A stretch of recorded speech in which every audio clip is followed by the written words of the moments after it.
أعوذ بالله من الشيطان الرجيم.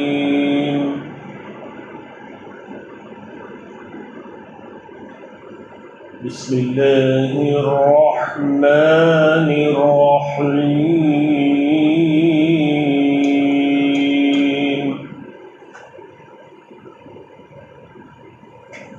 أَوَمَنْ كَانَ مَيْتًا فَأَحْيَيْنَاهُ وَجَعَلْنَا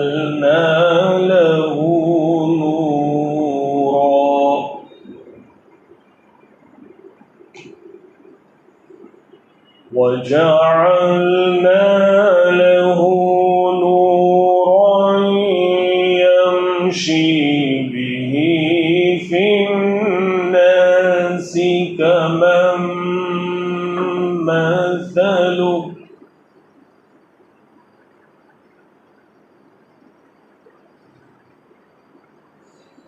كَمَنْ مثله في الظلمات ليس بخارج منها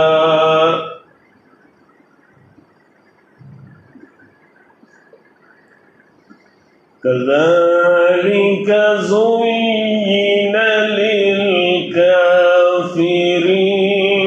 ما كانوا يعملون.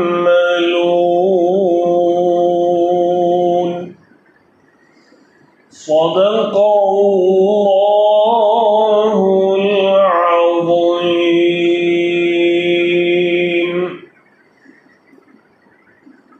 سورہ انعام کی آیت 122 پڑھی گئی. بھلا ایک شخص جو کہ مردہ تھا، پھر ہم نے اس کو زندہ کر دیا اور ہم نے اس کو دی روشنی کے لیے پھرتا ہے، اس کو لوگوں میں برابر ہو سکتا ہے اس کے کہ جس کا حال یہ ہے کہ پڑا ہے اندھیروں میں، وہاں سے نکل نہیں سکتا. اسی طرح مزین کر دیے گئے کافروں کی نگاہ میں ان کے کام.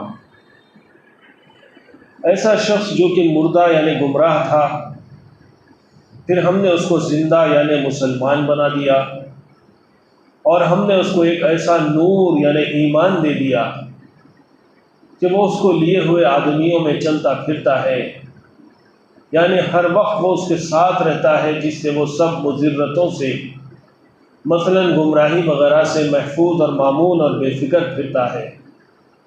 تو کیا ایسا شخص بدحالی میں اس شخص کی طرح ہو سکتا ہے جس کی حالت یہ ہو کہ وہ گمراہی کی تاریکیوں میں گھرا ہوا ہے اور ان سے نکلنے ہی نہیں پاتا؟ مراد یہ ہے کہ وہ مسلمان نہیں ہوا اور اس کا تعجب نہ کیا جائے کہ کفر پر باوجود اس کے ظلمت ہونے کے وہ کیوں قائم رہا. وجہ یہ ہے کہ جس طرح مومنین کو ان کا ایمان اچھا معلوم ہوتا ہے، اسی طرح کافروں کو ان کے اعمال کفر وغیرہ کے اچھے معلوم ہوا کرتے ہیں. چنانچہ اسی وجہ سے رؤسائے مکہ جو آپ سے محمل فرمائشیں اور شبہات و مجادلات پیش کرتے رہتے ہیں، اپنے کفر کو اچھا سمجھ کر اس پر مصر ہیں.